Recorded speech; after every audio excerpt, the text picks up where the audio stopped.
Bismillahirrahmanirrahim. Assalamualaikum warahmatullahi taala wabarakatuh. Bertemu kita pada sesi ini di mana saya ingin berkongsi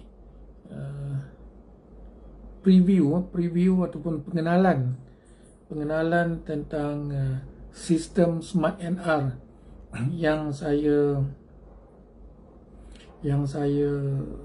promosikanlah di dalam kelas saya.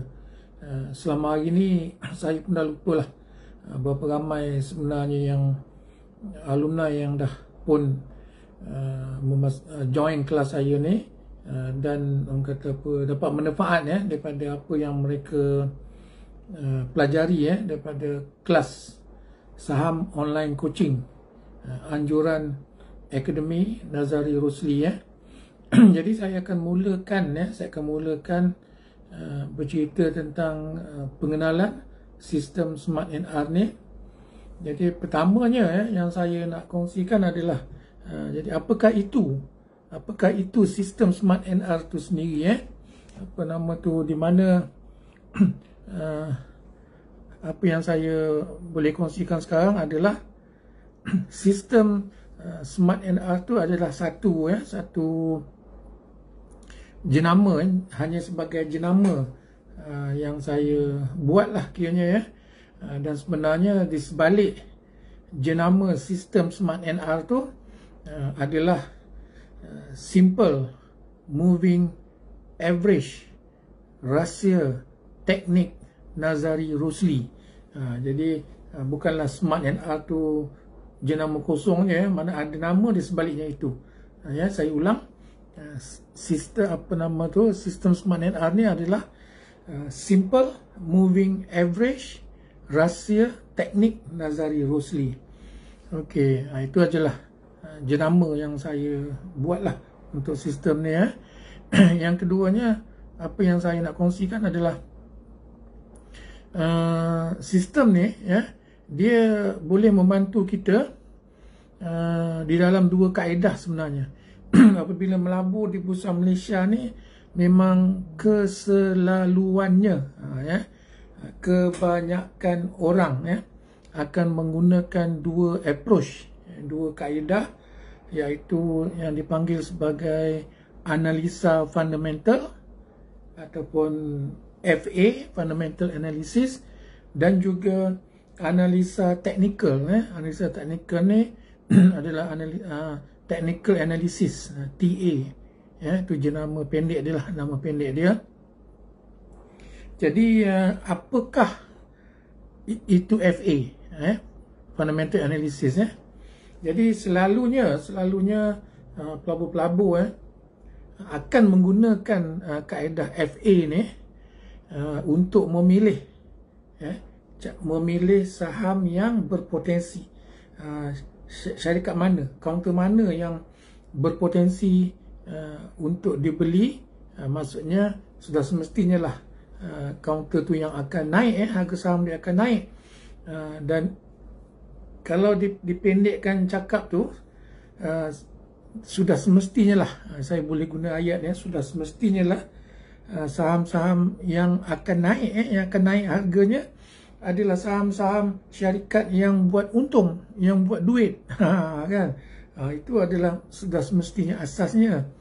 Termasuk juga saham-saham ni pula sudah semestinya lah pula syarikat tersebut kalau nak buat duit, sudah semestinya pula dia akan dapat projek yang baru, kontrak yang baru, sebagai contoh mengeluarkan produk yang baru, benda-benda begitulah, ataupun dia membuat marketing strategi yang baru, sebagai contoh. Jadi itu adalah antara kaedah yang kita boleh gunakan untuk memilih saham-saham yang berpotensi. Seterusnya kita menggunakan pula kaedah TA, technical analysis, di mana kaedah ini adalah kita akan pelabur memilih, bagaimana pelabur nak memilih waktu yang paling sesuai, untuk membeli dan menjual saham-saham yang dia nak belilah. Kalau sebelum beli tu dia akan tengok dulu adakah sebagai contoh signal membeli, adakah sebagai contoh itu tahu waktu terbaik untuk membeli, dan juga selepas membeli sudah pastinya lah pula dia nak tahu bila waktu menjual. Itu adalah kaedah TA. Jadi seterusnya pula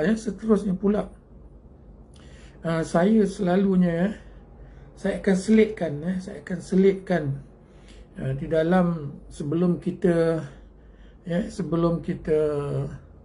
melihat kepada aspek analisa fundamental dan aspek analisa teknikal dari kedua-dua sudut itu. Saya selalunya akan orang kata minta peserta-peserta melihat dulu kepada sentimen pasaran. Sebab saya kira pengalaman lah, daripada pengalaman yang saya lalui, sentimen pasaran secara global lah sebagai contoh, tengok daripada global, tengok daripada bahagian-bahagian mana dunia, sama ada di Eropah, di Asia. Kita tengok indeks bursa-bursa utama dunia, kita tengok dulu yang itu. Kenapa? Kerana selalunya sentimen ni tetap memainkan peranan besar. Maksudnya kalaulah macam contoh ketika ini, ketika yang saya membuat rakaman ni, sentimen agak tidak baik, agak merosot, sama ada sentimen luar negara, terutamanya pula sekarang ni sentimen dalam negara. Sentimen dalam negara kita agak tidak bagus lah kini, dari banyak segi, banyak sudut, sama ada dari sudut politik yang saya tengok agak tidak stabil, dan juga saya tengok dari sudut ekonomi, agak kurang stabil disebabkan oleh PKP, dan juga malahan yang apa saya lihat sentimen pelabur asing pun tidak berapa bagus, dan akhirnya sentimen pelabur tempatan pun agak terganggu oleh kerana isu PKP yang sedang melanda negara kita, sebenarnya termasuk seluruh dunia. Jadi sentimen tidak berapa bagus, dan apa yang saya lihat memang banyak counter-counter di bursa, agak terjejas, buat masa ni agak terjejas. Jadi begitulah. Sebaik-baiknya sebagai seorang pelabur kita perlu tahu dulu sentimen pasaran sebelum kita memasuki pasaran. Seterusnya juga sebaik-baiknya kita cuba membaca di sana, membaca di sini, untuk dapat feel, dapat rasa, dapat tahu agak-agak sektor mana lah pula. Mungkin dari masa ke semasa, sektor-sektor yang agak dipanggil hot sector ni, dia memang selalunya akan berubah-ubah. Sebagai contoh, itu hari minyak naik sekejap, minyak jadi counter-counter minyak yang naik, kemudian senyap pula balik, kemudian bertukar kepada counter-counter healthcare, penjagaan kesihatan, kemudian apa lagi, dia sentiasa berubah lah. Kemudian minggu lepas, minggu sebelum ni, counter-counter besi naik, jadi kita kena tahulah macam CPO, kelapa sawit, harga kelapa sawit naik, counter-counter peladangan, jadi apa lagi, pembinaan. Jadi kita kena sentiasa peka dengan sektor mana yang sedang hot, gitu. Ini antara langkah-langkah yang kita akan belajar daripada sistem Smart NR ni ya. Seterusnya apabila kita dah dapat feel tentang sentimen dunia, sentimen sektor mana yang nampak bagus, jadi kita dah mula nak memilih counter mana. Jadi adalah perlu untuk kita tahu syarikat tu punya latar belakang, latar belakang syarikat. Seterusnya dalam intipati yang kita akan belajar melalui FA ni fundamental analysis ni adalah setelah kita memilih mana-mana counter yang kita berminat dan kita dah tahu dia punya latar belakang, kita akan bermula pula selepas tu mula membedah syarikat tersebut. Dari segi apa kita nak tengok latar belakang keuangan syarikat tersebut, dan angka-angka yang kita ada tu bukanlah angka yang terkini maka kita nak tahu sejarah, namanya kita nak tahu sejarah keuangan, sejarah untung rugi syarikat tersebut dan dia selalunya kita akan tengok dalam dua sudut sama ada dia panggil quarterly report, report suku tahunan, ataupun report tahunan annual report. Kedua-dua tu kita nak tengok, kita mula membedah keuangan syarikat tu, dan sebagai asasnya sebaik-baiknya sudah semestinya lah kita nak pilih syarikat-syarikat kita nak melabur dalam syarikat yang membuat keuntungan, dan juga rasio di sebalik itu pula kita nak cari syarikat yang membuat keuntungan yang bertambah daripada sebelum itu itu salah satu rahsia yang perlu kita tahu sebelum kita melabur di Bursa Malaysia. Okey, seterusnya selalunya kita akan tengoklah pula syarikat tersebut tengah buat apa, adakah dia dapat apa-apa kontrak baru dan sebagainya sebab kalau dia dapat kontrak baru sudah semestinya lah dia berpotensi untuk membuat keuntungan yang bertambah dan itu akan membantu untuk menaikkan harga saham syarikat tersebut. Seterusnya apabila syarikat itu bagus, sudah semestinya pula permintaan ke atas saham syarikat tersebut akan tinggi. Itu pun kita akan kaji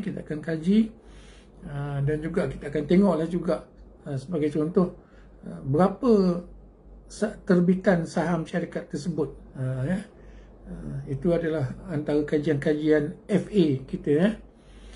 Seterusnya kita juga akan suka melihat kepada siapakah pemegang terbesar, majority shareholder, pemegang saham terbesar dalam syarikat tersebut.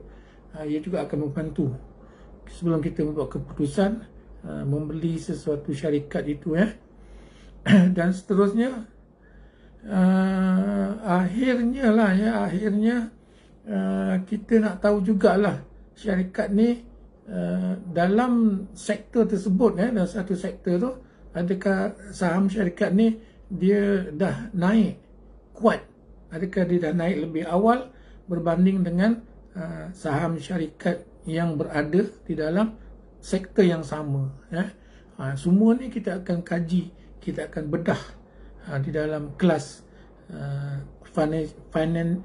fundamental analysis, dalam kelas FA kita akan bedah semua ni, dan akhirnya bila saham syarikat ini kita nampak bagus, berpotensi, mempunyai projek-projek yang baru dan dimiliki oleh pelabur-pelabur institusi ataupun pelabur individu yang memegang jawatan besar di dalam syarikat tersebut, maka bila kita nak beli, akhirnya kita akan melihat kepada pergerakan harga saham syarikat tersebut sebab dia kenalah orang kata selari sebab jika berlaku sesuatu kenaikan harga saham tetapi syarikat tersebut tidak untung, sebagai contoh ada lebih baik untuk kita elak daripada membeli saham-saham syarikat tersebut kerana ia ada kemungkinan ada kemungkinan ia berada dalam situasi yang dipanggil sebagai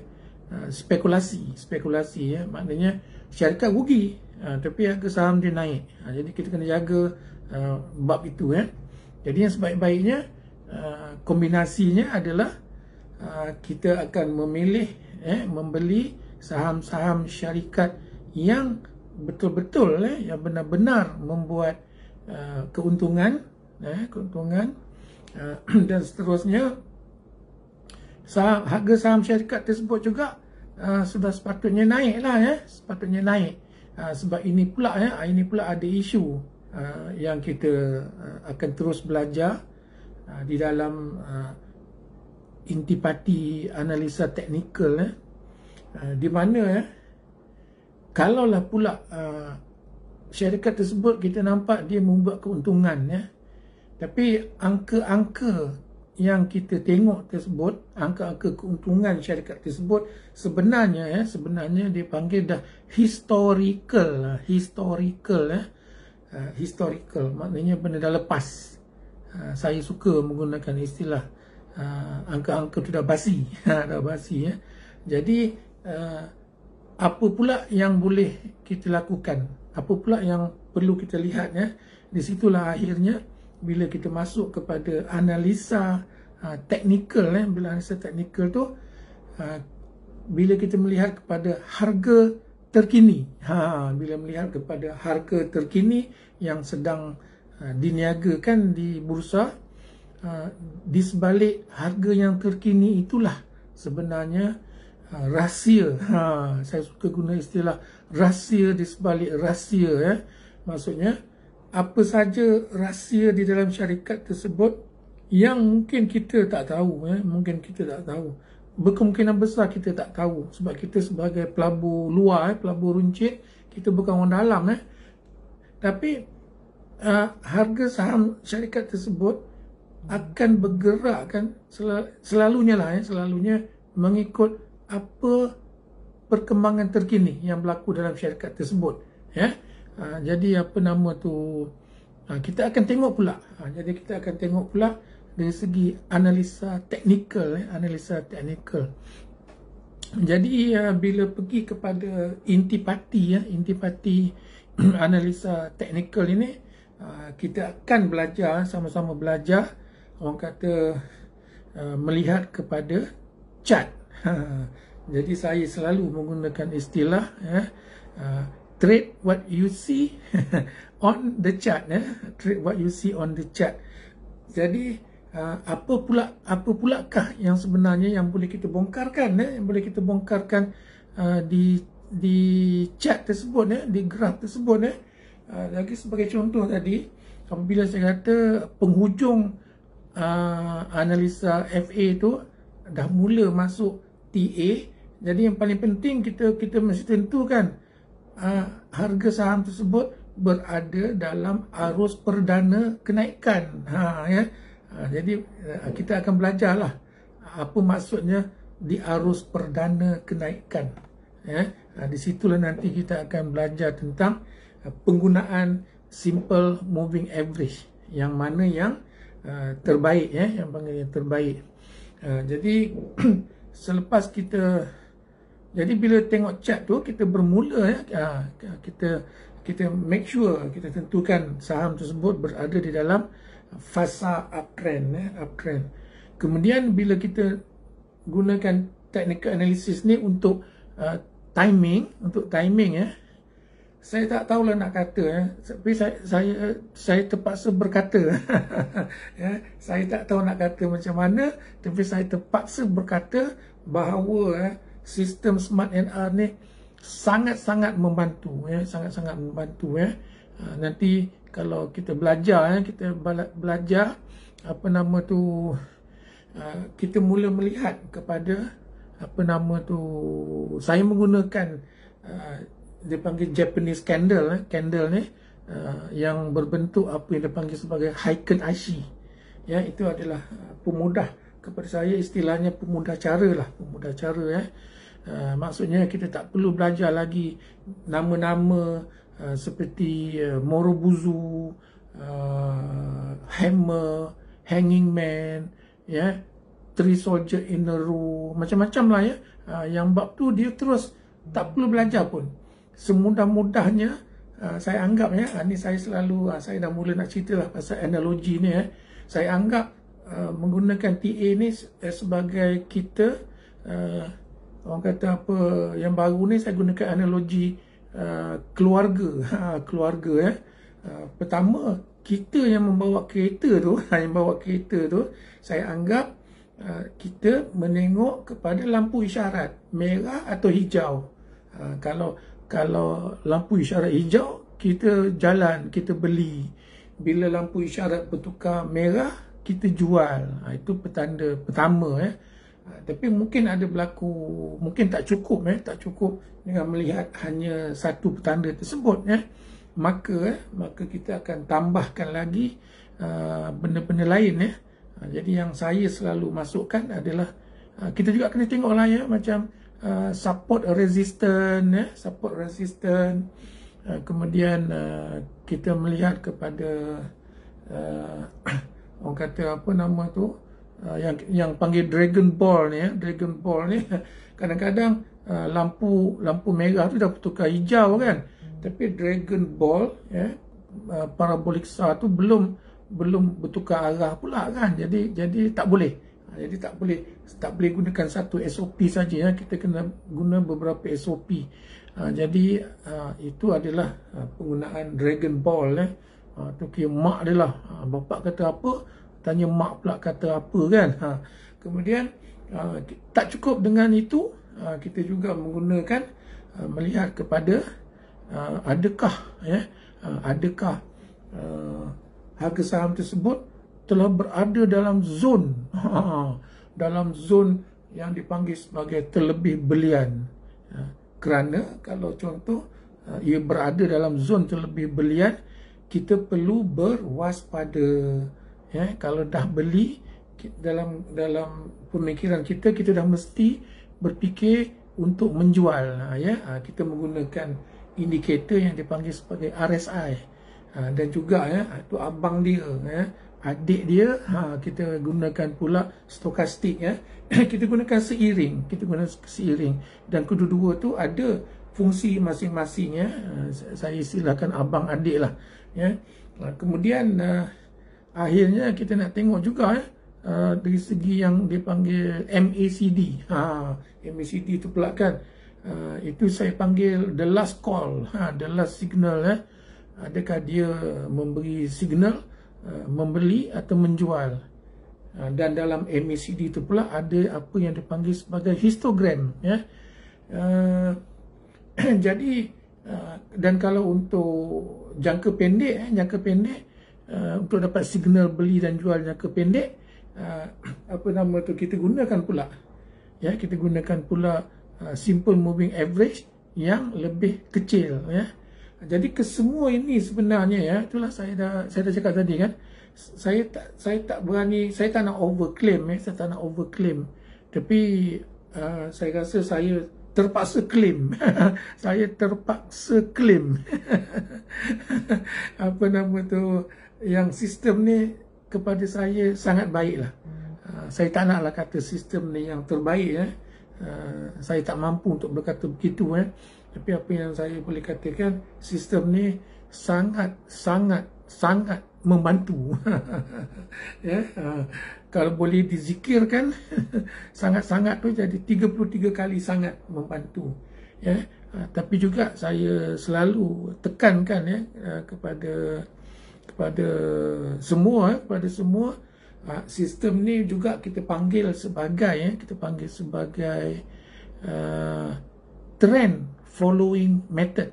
Bila trend following method ni bermaksud kita ikut saja sistem Smart NR kata beli, kita beli. Bila sistem Smart NR kata jual, kita jual ya. Jadi kekuatan sebenarnya pada sistem ni adalah pada diri kita. Akhirnya kekuatan sistem ni terletak kepada diri kita sendiri. sejauh mana kita boleh mengikut sistem ini ya. Kerana sebagai contoh, ada ketika ya, bila kita membeli, tidak semestinya dia naik dengan kuat ya, tidak semestinya, atas apa sebab sekalipun ya, mungkin sentimen bertukar ataupun atas sebab apa sekalipun lah, tiba-tiba orang kata yang kita panggil sebagai buy signal tu bertukar kepada sell signal, sedangkan kita belum sempat pun untung besar ya. Jadi disitulah selalunya cabaran kita ya, sama ada kita nak jual atau masih nak pegang ya. Tapi yang saya tahulah, akhirnya siapa yang dah biasa dan membiasakan diri menggunakan sistem ini ya, nanti dia akan faham di mana kekuatan sistem ini ya, di mana kekuatan sistem ini dan di mana pula kelemahannya sistem yang dipanggil sebagai trend following method ni ya. Jadi saya ulang cakap ya, kepada saya sistem ni tak bolehlah kata perfect ya, tapi it's good enough ya. Apa nama tu, banyak membantu. Tapi kita juga kena faham ya, selepas kita dah belajar sistem, kita kena faham apa sebenarnya yang kita lalui ya di dalam pasaran saham ni ya. Sebagai contoh ya, kalau syarikat tersebut sebenarnya tidak kukuh dari segi keuangan ya, maka susahlah harga saham dia nak naik. Dan juga kalau syarikat tersebut pula dia di dalam satu sektor yang tengah hot, tengah kuat, senang-senang harga saham dia naik, dan kalau sentimen sektor saham tersebut mula lemah, harga saham dia juga akan mula jatuh. Jadi dalam sistem Smart NR ni saya anggap sangat versatile. Saya akan kongsikan segala-galanya ya.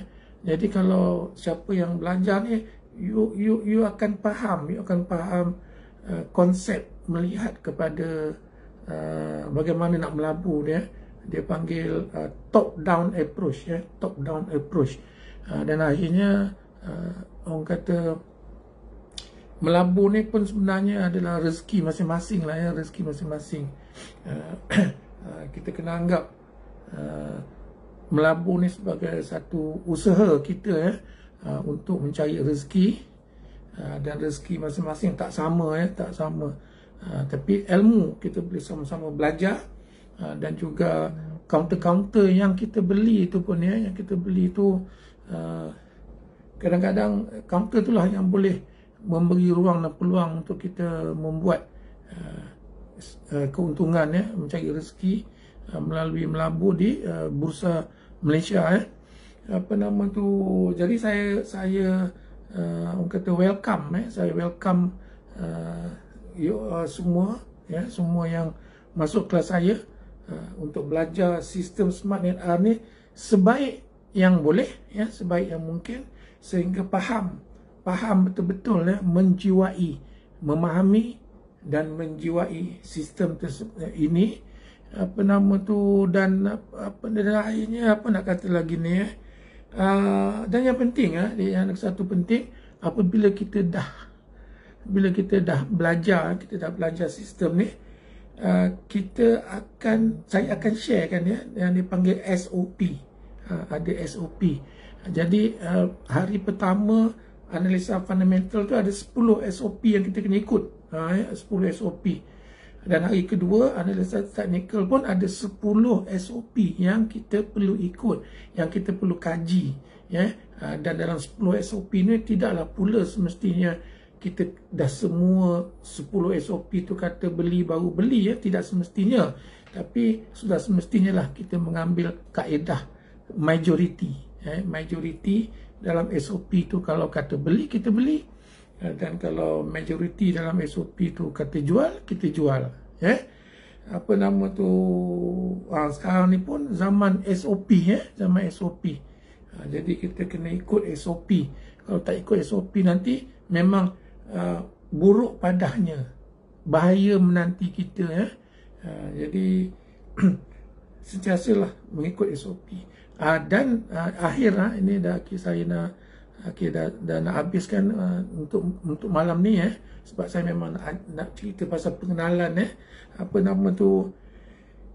Dan yang paling susah selepas daripada kita nak mengikut trend following method ni, nak mengikut SOP ni, yang paling susah di antara yang paling susah adalah untuk mengawal emosi.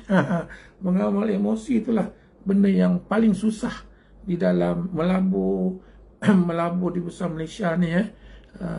Selepas kita tahu kita ada sistem, tapi tanpa ada sistem maka lagilah susah untuk kita melabur di Bursa Malaysia. Jadi begitulah kesimpulannya yang saya nak kongsikan pada malam ini, bahawa sistem Smart NR ni satu sistem yang saya saya tak reka semua indikator-indikator yang saya kongsikan ataupun kaedah FA yang saya kongsi itu bukan datang daripada saya. Ilmu ni saya kutip daripada apa yang saya belajar, daripada apa yang saya baca dan saya sendiri guna dan saya dapati kaedah ni sangat membantu. Jadi insya-Allah kepada semua yang ingin belajar dan akan belajar selepas ini dengan saya ucapkan selamat belajar. Dengarlah baik-baik, cuba hayati apa yang saya cuba sampaikan itu, dan sudah semestinya lah selepas you all belajar, kita kena membuat latihan, uji kaji dan perbincangan di antara kita, di antara pelajar-pelajar untuk menghayati sistem Smart NR ini. Okey, jadi saya rasa dah cukup lah untuk saya berkongsi pada malam ini.